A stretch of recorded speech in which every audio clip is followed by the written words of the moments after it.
പുതുവർഷത്തിൽ തിരുവനന്തപുരത്തും കൊല്ലത്തും പത്തനംതിട്ടയിലും വിപുലമായ ആഘോഷം. ബീച്ചുകളിൽ ജനം തിങ്ങിക്കൂടി. സ്വകാര്യ ഹോട്ടലുകളിൽ DJ പാർട്ടി സംഘടിപ്പിച്ചു. 2025 വിട പറഞ്ഞു. 2026 എന്ന പുതുവർഷം പിറന്നു കഴിഞ്ഞു. തിരുവനന്തപുരത്ത് കോവളം ബീച്ചിൽ പുതുവത്സരത്തെ വരവേൽക്കാൻ നിരവധി പേരാണ് എത്തിയത്. പോലീസിന്റെ കർശന നിയന്ത്രണത്തിലായിരുന്നു ആഘോഷങ്ങൾ. ടൂറിസം വകുപ്പും പോലീസും നടത്തുന്ന പ്രോഗ്രാം കൊള്ളാം. നല്ല എല്ലാവരും എൻജോയ് ചെയ്യുന്നുണ്ട്. എല്ലാവർക്കും ഹാപ്പി ന്യൂ ഇയർ. നല്ല വർഷമായിരിക്കും അല്ലേ ഇത്?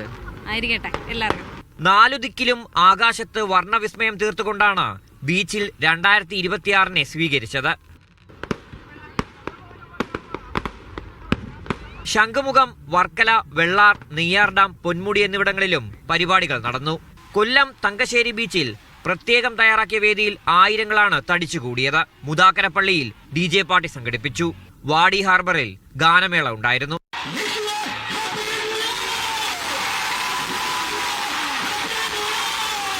പുതിയ പ്രതീക്ഷകളുമായി ജനം മറ്റൊരു വർഷത്തേക്ക് കടന്നു.